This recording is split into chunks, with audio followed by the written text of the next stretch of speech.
តើនឹងមានរឿងអ្វីកើតឡើងនៅពេលដែលកប៉ាល់ដឹកឧស្ម័នធម្មជាតិនេះត្រូវបានផ្ទុះ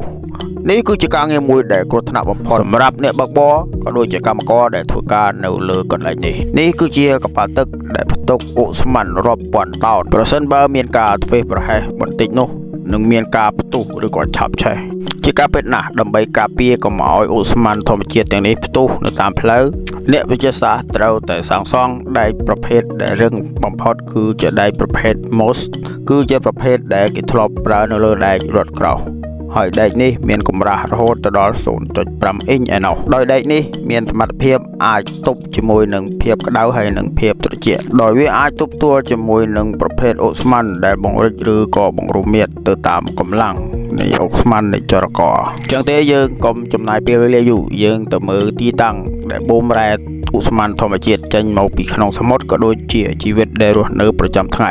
និងប្រាក់ខែរបស់បុគ្គលិកទាំងនោះតើមានតម្លៃថ្លៃប៉ុន្មាននេះគឺជាការងារដែលគ្រោះថ្នាក់ជាងគេបំផុតនៅលើពិភពលោកហើយក៏ជាការងារដែលរកលុយបានចំណូលយ៉ាងច្រើនដោយក្នុងមួយថ្ងៃបានរហូតដល់$3,000ឯណោះប៉ុន្តែនៅកន្លែងនោះប្រសិនបើជាកម្មករខ្ជិលឬក៏ចង់លួចរត់មកផ្ទះគឺគ្មានផ្លូវនឹងអាចមកបាននោះទេទាំងនេះគឺជាទីក្រុងមួយដ៏ធំគឺជាដែកដែលអណ្ដែតទឹក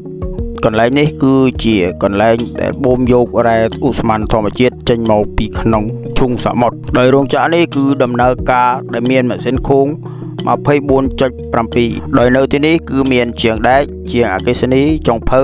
គ្រូពេទ្យនិងអាហារដ្ឋានសម្រាប់កម្មករឬក៏ជាងដែលធ្វើការនៅកន្លែងនេះគឺតែងតែជួបហានិភ័យយ៉ាងខ្លាំងនៅពេលដែលមានព្យុះសមុទ្រឬក៏រលកយក្សធំពួកគេនឹងពិបាកនៅក្នុងការគ្រប់គ្រងយ៉ាងខ្លាំងហើយរឿងដែលហានិភ័យបំផុតនោះគឺនៅពេលដែលការលេចធ្លាយបំពង់ទយោឧស្ម័ននឹងមានការផ្ទុះឬក៏ឆាប់ឆេះនៅទីកន្លែងនោះទាំងស្រុងអញ្ចឹងទេកម្មករក៏ដូចជាងដែលធ្វើការនៅទីនោះត្រូវតែមានការប្រុងប្រយ័ត្នជាដាច់ខាតនៅពេលដែលការចោះចូលមើលសម្ពាធនៃឧស្ម័នឬក៏សីតុណ្ហភាពដែលមានការឡើងចុះនៅពេលដែលយើងទស្សនាវីដេអូនេះយើងអាចចាត់ទុកថាគឺជាខ្សែភាពយន្តក៏ប៉ុន្តែមិនមែននោះទេនេះគឺជាជីវិតកម្មករឬក៏ជាងដែលរស់នៅទីនោះដែលពួកគេកំពុងតែធ្វើការពួកគេគឺតែងតែផ្លាស់ប្ដូរវេនគ្នារយៈពេល4ម៉ោងម្ដងក្នុង24ម៉ោងពួកគេគឺតែងតែគ្រប់គ្រងម៉ាស៊ីននេះគឺឲ្យដំណើរការជារៀងរហូតគឺមិនត្រូវបានឈប់នោះទេនៅពេលដែលវេនសម្រាកមកដល់ពួកគេតែងតែទៅហាត់ប្រាណឬក៏ចូលបន្ទប់គេងដើម្បីសម្រាកក៏ប៉ុន្តែទំនួលខុសត្រូវរបស់កម្មករទាំងនោះគឺត្រូវតែមានគឺគោរពម៉ោងនិងពេលវេលាជាសក្តិសម្រាប់បាតកប៉ាល់ឬក៏ជារោងចក្រដែលបានធ្លាយឬក៏ប្រេះឆាគឺកម្មករទាំងនោះគឺត្រូវតែបង្ខំចិត្តដើម្បីចុះទៅផ្សារបាតកប៉ាល់ឬក៏ដើម្បីព្យាត្តនៅ